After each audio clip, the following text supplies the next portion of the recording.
Yok yok. Yok.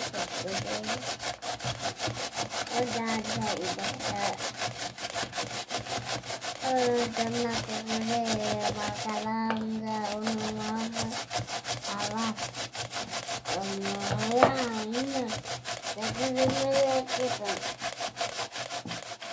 Evet, rendelemeye devam ediyoruz.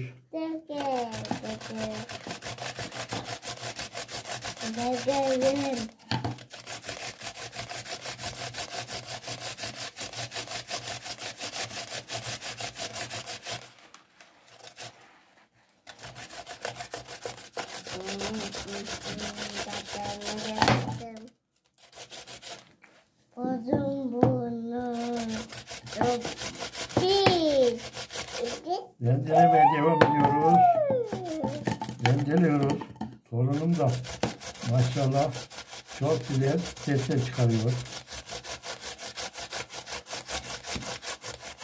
Maşallah benim torunuma.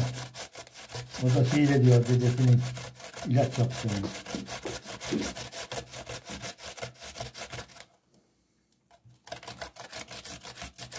Evet. Grip algınlıklarını tamamen ortadan kaldırıyor. O kadar etkili.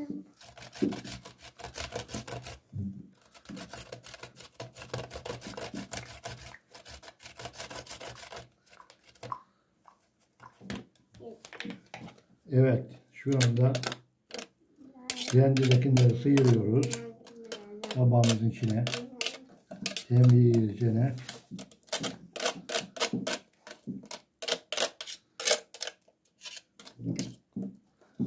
İç kısmını da alıyoruz. Rendeyi tamamen temizliyoruz. Çünkü her parçasında bir şifa vardır.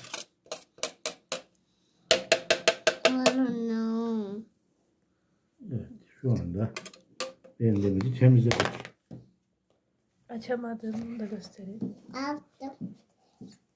Nasıl açılacakmış bu ya? O kadar sıkılır mı? Evet, şimdi bal koyuyoruz. Sayın dinleyicilerimiz, seyircilerimiz. Beğenip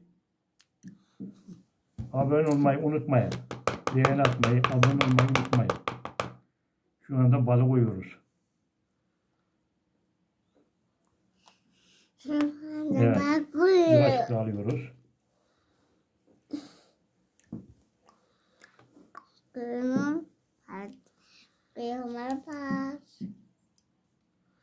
Evet, balımızı koyduk. Şimdi balımızın ağzını şöyle kapatlayalım. Balımızla turpu karıştırıyoruz. Tamamen balı yiyecek şekilde kadar getiriyoruz. Evet, böyle karıştırıyoruz. Tamamen turpu içine alacak bal. Bal da turpu yiyecek. Öyle karıştırıyoruz sayın dinleyiciler. Bu karışım sabaha kadar bekleyecek. Sabahleyin içinde biriken suyu çocuklarımız öksürüyorsa çocuklarımıza, büyüklerimiz öksürüyorsa büyüklerimize. Anladın mı? Grip algınlığını tamamen ortadan kaldırır. Çok tesirli. Kısa zamanda hastayı kendine getirir.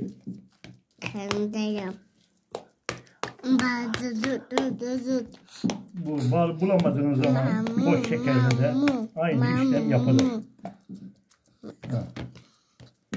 Daha tesirli olmasını istiyorsanız içine bir baş sarımsak kıyabilirsiniz. Onu da karıştırabilirsiniz.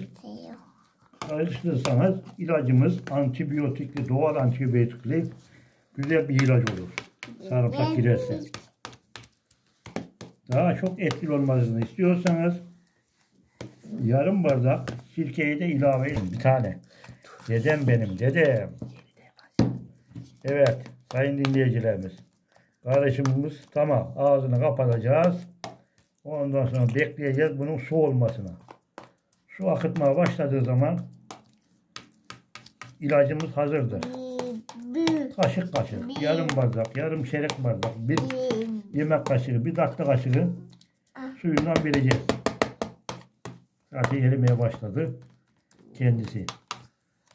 Tamam, burada bitiriyoruz. Şöyle örttük. Kapağı örttük. Dur dedi. Örttük, tamam. Şimdi koyabiliriz, tamam.